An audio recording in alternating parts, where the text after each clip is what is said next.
วผ่านตินทุลานนท้องฟ้าเบื้องบนฝนก็ตกโปร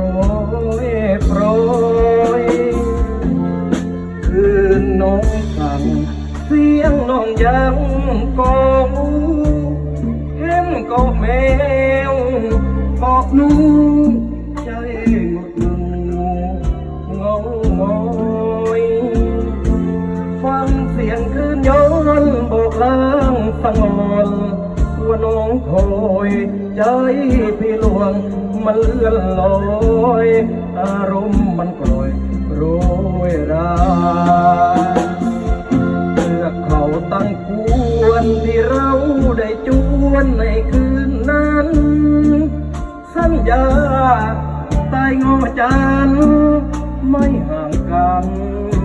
เลยนะล่วงมานั่งคราวให้น้องสาวจะลบมาแต่พอได้พบหน้าแล้วไทยน้องมาทำเฉยเดินเดินยินเสียงคลื่นทุกฟังคิดถึงความเลิงคงใจจังน้องเอ๋ยร้อนร้อนหนาวหนาวเมื่อรู้ว่าสาวเจ้าเชยเมยอย่าร้องไห้เฉยเฉยพี่หลวงไม่เคยรักใคร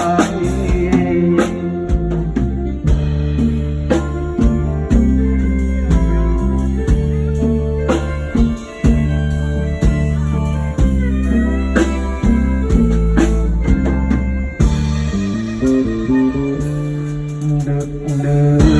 นฟังเสียงคลื่นทุกฟังคิดถึงความหลังของใจล่วงมังน้องเอ๋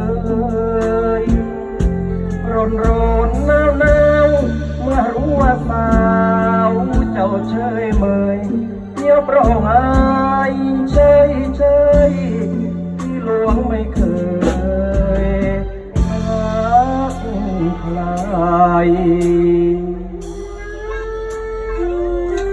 งงเสียงไอ้เจนเลยเนี่ย